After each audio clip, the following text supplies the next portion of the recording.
بندیالوی صاحب کی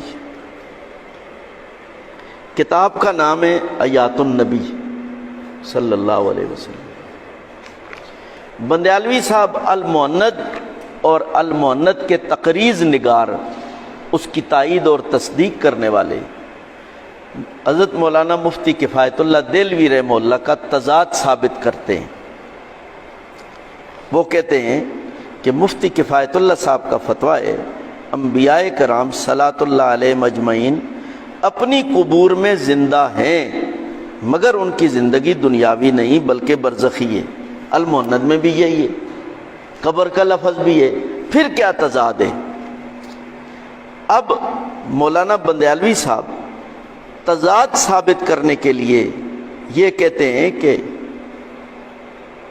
مفتی صاحب کے فتویٰ کے پہلے سے انبیاء کرام اپنی قبور میں زندہ ہیں سے اگر کوئی شخص کسی خوش فہمی یا غلط فہمی میں مبتلا ہے اور وہ سمجھتا ہے کہ قبر سے مراد حضرت مفتی صاحب کی یہی زمینی قبر ہے تو وہ اپنی خوش فہمی دور کر لے، کیونکہ حضرت مفتی صاحب نے اپنی دوسری کتاب جواہر الایمان صفحہ 6 اور 7 میں اس کی وضاحت فرما دی ہے کہ قبر سے مراد زمین کا گڑھا نہیں بلکہ موت کے بعد آخرت سے پہلے کا زمانہ ہے۔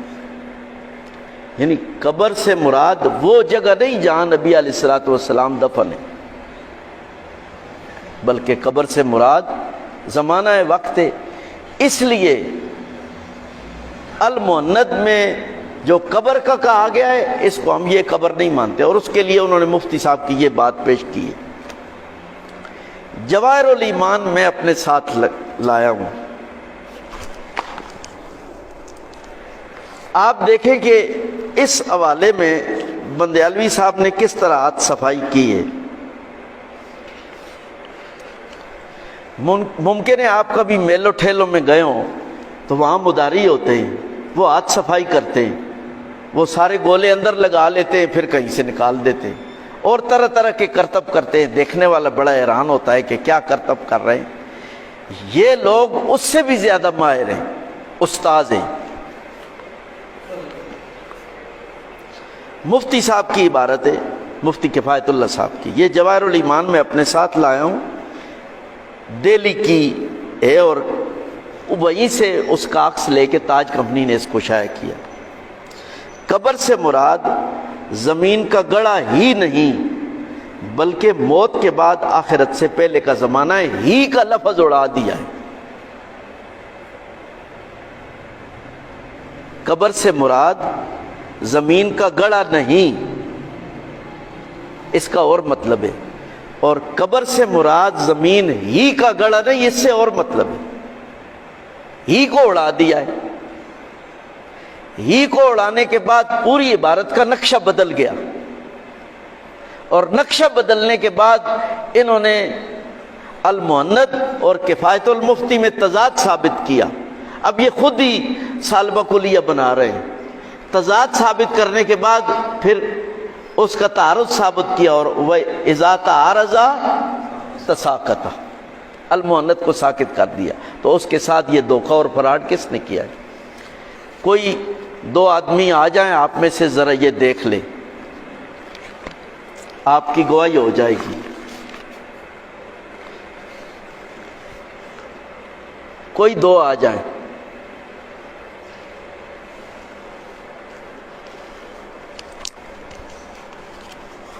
یہ دیکھیں،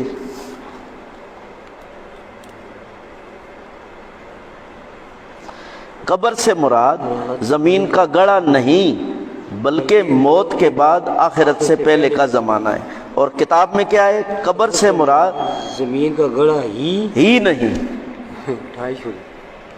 لفظ نکال دیا، ہی نکال دیا۔ اب ہی نکالنے کا کیا نتیجہ نکلا ہے کہ اکابر میں خود ہی تضاد ثابت کیا ہے، تضاد ثابت کرنے کے بعد المعند کو ساقط الاعتبار کیا ہے، اور پھر یہ دعویٰ کیا ہے کہ تم جس چیز کو معیار اور مدار بنا رہے ہو عقائد میں اور المعند کو پیش کر رہے ہو، یہ بات تمہاری نہیں ہے، یہ کہاں سے آئی ہے؟ یہ بات بریلویت سے، احمد رضا خان سے اور ان لوگوں سے آئی ہے۔ دیکھیں کتنا دھوکہ ہے، اکابر کو اس طرح ٹکرا کے غلط کر کے پیش کر دیا۔ تیسرا جو اعتراض ہے اس عبارت پہ وہ ہے کہ المہند نے جن لوگوں کو پیش کیا ہے، مثلا یہ عقیدہ حضرت نانوتوی کا ہے، یہ عقیدہ علامہ سبکی کا ہے، یہ عقیدہ فلاں کا ہے، ان سب کے عقائد مختلف ہیں، اس لیے المہند کسی ایک کو پیش کرے، ان سب کو کس طرح پیش کرتا ہے؟ یہ بات بھی غلط ہے، اس لیے کہ ان حضرات کا عقائد میں اختلاف کوئی نہیں، یہ تعبیرات میں اختلاف ہے۔ تو اکابر کے ساتھ یہ جو سلوک ہے، یہ سلوک ایک غلط عقیدہ اختیار کرنے کے بعد پھر اس طرح کے دھوکے اور فراڈ کرنا پڑتے ہیں۔ اس بات پہ کہ آپ نے اس میں دھوکہ کیا، فراڈ کیا اور عقیدے کو تبدیل کر دیا، کئی بار احتجاج کیا جا چکا ہے، اس پہ مضامین اور رسالے اور کتابیں لکھی جا چکی ہیں، لیکن یہ لوگ ٹس سے مس نہیں ہوئے۔ انہوں نے اپنی کتاب میں ایک ہی کا لفظ ہے، اس طرح تو پھر قرآن مجید کے ساتھ کیا کرو گے؟ اس طرح پھر حدیث کے ساتھ کیا کرو گے؟ جب اللہ کا خوف نکل جائے تو پھر یہی حالت ہوتی ہے۔ اس لیے ان لوگوں نے اس ساری محنت میں اکابر کے ساتھ یہ سلوک کر کے جب اکابر کو اس انداز سے پیش کیا تو پھر آخر میں نتیجہ کیا نکلا وہ سنا کے میں اپنی بات ختم کرتا ہوں۔